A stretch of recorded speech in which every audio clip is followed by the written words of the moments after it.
Sitting here in the visiting clubhouse over at Perfect Game Field, Veterans Memorial Stadium, as the Cedar Rapids Colonels get ready to play Game 2 of a 3-game set with the South Bend Silverhawks, the Class A affiliate of the Arizona Diamondbacks this evening. First pitch scheduled for 6:35, and I can honestly say I've never been happier to be sitting here with someone than I am right now, and I'm sitting here with the fine manager of the South Bend Silverhawks, Mr. Mark Haley. Mark, how you doing today? Great. How you been? I've been fantastic, and obviously I say that I'm really happy to be here, but in your case, you're literally happy to be here because you had quite a trying off season. Well, you can say that. I slept through it for 16 days, but it was trying, and the people around me, the baseball community, the community of South Bend, and like I said, all the baseball people it's unbelievable that supported me and prayed for me. And guess what? We overpowered the big boy upstairs, and he said it's not my time. So I appreciate it, and I thank everybody in the baseball world because we ganged up and we won this one. We'll backtrack just a couple months here because it was really quite a year for you of ups and downs. You've been in professional baseball for several decades, had never gotten the call to the major leagues. Your parent club, the Arizona Diamondbacks, win the National League West last season, and you get to be in the dugout for the playoffs. Take us through that. Well, I was very, very surprised. Kirk Gibson and I, we kind of had a good skid there in spring training. He called me over, and he didn't realize that I'd never been in a big league locker room, and here I'm 22 years in the game, and I've been in the minor leagues the whole time. Just kind of got lost there, he said, didn't you? I said, well, I'm here to help the young guys, and that's my role, and I enjoy it. And he says, well, now you're going to help us since you've had most of the guys. I want you with me. And so it started in spring training where he asked me over, and then the last week of the season, last year, regular season, he called me and he said, what are you doing? I said, I've got my fly rod ready, my bow's tuned up, I'm ready to go get a deer and catch some fish. And he said, well, you're too busy coming to the big leagues then, aren't you? I said, no, my rod just broke and my arrows are all gone. But that's part of what we do, and he was very gracious to do that, and what a great staff to be around, and then be around former players. And it was comical because I could say things that they couldn't to them because I had them when they were babies. Snot-nosed little kids, that's what I used to call them. And they had a charge with that because they remember back when they were 18, 19, when the first year in pro ball, and they're in the Midwest League. Justin Upton, Geraldo Parra, Miggy Montero. We can go on and on. The whole team's full of Midwest experience. That was in October, and then shortly before Christmas, you go into the hospital for routine back surgery, and then a couple weeks later, you have some complications, and pick the story up from there. Well, I went in there, and all I could remember was going into surgery, and they're telling me that they got to get me out. I had perforated bowels and some other what I call explosions on the inside. Part of us as being athletes, our pain tolerance is a little higher because, especially being catchers, you're used to that. So they were asking me, "You feeling all right?" I said, "Yeah, I'm fine. Well, 24 hours later, I had some problems on it where things just kind of got out of hand inside and perforated some bowels, and then I was put into a coma because of the infection. From the perforation moved into my lungs, and then I was flatlining my lungs, and it was my wife who, she's in the medical field, that came in and literally put me in a special bed herself. I mean, it's quite a story to know that. I mean, I didn't know she and her partner, and she's in the medical field herself, but her and her partner and a friend went in there and put me in this special bed at 2 o'clock in the morning, and basically saved my life. And because I started rotating, my lungs started clearing out, and got to come out of coma. And then they said, "You're going to miss the season." I said, "Is there anything structurally wrong with me?" They said, "No, but you've lost 55, 60 pounds in a matter of a month. You're weak, you can't do it." I said, "If there's nothing structurally wrong, we're going to shoot for spring training." And they go, "You bet." My wife was upset because I put dates on us, but us as, we got to shoot for things. We got goals, and we've got to obtain them. That's just what it is. And you certainly made your goals, and you made it down to spring training. Talk a little bit about, you talked to the support of your wife, Ann, obviously, and being in the medical field pretty miraculous that she was able to be there and to save you. But the support of the baseball family, and not just the Arizona Diamondbacks, but I know you had a Caring Bridge page, and flipping through that when you were in the hospital, just to see some of the names that stopped by to wish you luck. Just fantastic support from the baseball community. Well, the baseball community, it's fun, especially us coaches. We put a lot of time and a lot of energy. I mean, look at the schedule we have. We get 8 days off in 6 months, even though we do have an off season, but they don't pay us enough. We have to do other things too. But, we're gone a lot. We are in an environment where we're in control of it, and a lot of the wives and a lot of the players and everybody, we know that when things go down and we're not capable of speaking for ourselves, who's going to take over? And when you can have a wife like I've got, and that's able to kind of step forward and say, listen, I know what he's all about, and he's going to, and us as players and coaches and everybody, we know that we're asked a lot of, and to be able to sit there and unite together and say, hey, the good Lord's going to bring us all back, and everything's going to be good. But, she was a symbol of what needs to be done for somebody who controls the environment all the time, and now I'm out of control. And our wives, you show me a good coach, I'll show you a better wife.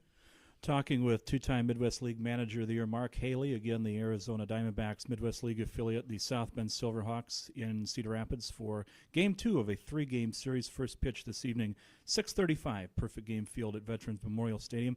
Mark, you mentioned your wife. You had 2 different coaching stints in South Bend, and then came back in 2005 and pretty much settled down permanently in South Bend, which is a little bit rare for minor league managers. Obviously, everybody at this goal wants to move up to the major leagues. Talk a little bit about that decision to settle down and leave that nomadic life behind a little bit.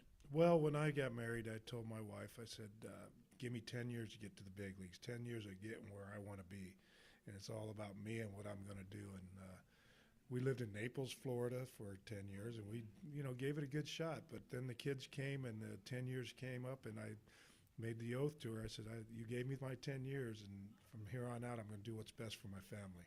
And I came to South Bend. It was a great opportunity to manage and be home with my family, and my wife loved it, and they still do. And I'm able to give my kids a kiss goodnight after a rough game, and they don't care. But it was one of those, and now it's what's ever best for the family, and that's number one right now. Tell us a little bit about this year's edition of your club.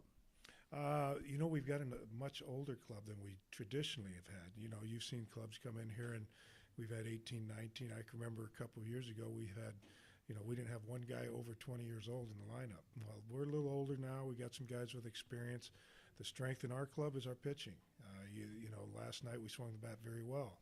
But it's a lot easier to hit when you know that you got pitchers that are going to keep you in the game, and you can take risks because of that ability. But our strength is going to be in the pitching, and and our maturity at the plate, our maturity out on the field. So it's going to, I'm looking at some good things. Do we have big time prospects, position players? So I think they're going to turn into that. They're not on the radar yet, but there's some of them, as of the last 2 weeks, are starting to put themselves on the radar. Pitching-wise, everybody knows you're going to see one tonight, and he's the real deal, and he's a great makeup. He wants to be in the big leagues. He knows what it takes. He pays attention. He's got aptitude. He listens to everybody, and he's going to take what he needs to be successful. And that's what I like about him. I mean, he's a big-time recruit for Oklahoma at quarterback. He likes to win. He likes to compete, and that's what he does on the mound. Mark Haley, obviously talking about Archie Bradley, the number 7 overall pick in last year's amateur draft by the Arizona Diamondbacks. He'll take the hill this evening for South Bend as they take on the Colonels. Tell us a little bit more about Archie Bradley, because I'm pretty intrigued by him and looking forward to seeing him pitch tonight. He's very intriguing. He's a very mature kid. I got to remind myself that he's only 18, 19 years old. I look at the way he dresses, for example. I said he dresses very nice when he comes to the ballpark, which tells me it's something about the kid. He wants to be a professional. He wants people to project him and take him seriously as a professional, as a human being. And he makes all the appearances at home. He does volunteer work. He really likes to share what he has and the gift that he has. And when you see him on the mound, he's very competitive. He'll do whatever it takes to get you out. He doesn't care if it's a ground ball, if it's a strikeout. He's out. He's there to get you out. Bottom line, and I love his competitiveness. And the bottom line too, my kids love him. So they can see through things. Kids can see through things, and when the kids love him, there's a good heart there, and that's what I love about him. Mark, you've had a lot of good memories here in the Midwest League. Any one in particular jump to mind? I'm guessing maybe that 2005 Midwest League championship, because I remember a lot of the guys off that ball club that have made it to the major leagues. It was a special group, but you know what? We had a team back. It was probably 2008. And we were 0-12 when we started off, and we ended up going to the championship, and we lost it because we got rained out. Remember that year? I do. You guys were playing Burlington. We were with Burlington, and we got rained out, and they beat us 2 at their place, and I had a great bullpen. And in fact, half of them are in the big leagues now, and we never got a chance. But the makeup of those kids and how far they came. I mean, in 05 was nice, and we had a lot of talent. You remember that. I mean, it was probably a double-A team back then. But 08 was a team of nobodies, and this team reminds me of that, to where they just got together and they worked hard. They did everything right, and they got themselves better, and they got themselves in line to win a championship. Unfortunately, Mother Nature just wasn't going to give it to them, and that's baseball, isn't it? 22 years in professional baseball. A lot has changed since then, obviously, not all of it for the better. What's it like working with the younger kids today, and what's changed over the last 22 years? Well, it's funny. The information highway is unbelievable now. We used to look at things and make moves and kind of sit down and have a personal relationship as we tell those individuals what's going to happen, what direction is going to happen. And nowadays, I've had situations where I've released a player within 5 minutes. Every locker room in our organization knows about it. And so you have to be kind of cognizant, to knowing exactly what's going to happen with the information that you give. We got tweeting now, so they're going to express their opinions in public. So you have to teach them that everybody's watching this. And it's hard. I think it's harder for those kids now because everything they do is being videotaped, taken a picture of, and sent through where millions of people see it. And so their accountability, their trust in everybody, it's harder to get them to open up and say, hey, trust me, because, everybody's has access to them. That's good and that's bad, but it's a responsibility that they have to assume, whereas back when we were, years ago, not many people knew about the minor league guys or had access to them. And nowadays they do. So, I'm watching that. A lot of times we look at the value of the country and stuff like that. I think that what's happened with 9/11, the new generation, the young kids, I've seen some tragic things go on. They're much more sympathetic to people. They're much more sympathetic to hard times, because I think that these 18, 19-year-olds have seen it. They felt it. And, you got a whole different group of hard-nosed, ready to work, because they've seen the negative side of tragic things that got on in our country. So, I think it's going to get better. I'm an optimist. I think that, these kids nowadays are coming in, and they're educated, they're smart, and I think things are going to be better, and we're going to have great relationships with them, and there's a lot of love out there, and that's what I'm looking for. How about fundamentally? Because I know in watching your teams in the past when you've come through here, very few managers in the Midwest League will put their players to the paces with infield and batting practice the way that you do. Well, it's all going to be the same. I think that the work ethic, we got to teach people how to work. We got, if at this level here, as they go up, when problems occur, they got to know how to fix them. And so the work ethic at this level has to be established. And I think I'm cheating the kids if they don't understand that, if you know how to work, if you know how to put yourself through the grind, you can survive. And when things go bad and you can work harder and make yourself better and you know how to do it, then you've got, one step ahead of everybody else. Do not fold in time of pressure. Do not fold in time of adversity. We fight harder. We work harder. And, that's something that we tell people. We take infield more than anybody else. We take batting practice more than anybody else. We work harder than anybody else. So we deserve everything we get. And we don't, guess what? We left nothing on the table. Mark Haley, the manager of the South Bend Silverhawks, appreciate you taking the time to join us this afternoon. You bet you, and thank you so much for your support, because it's important.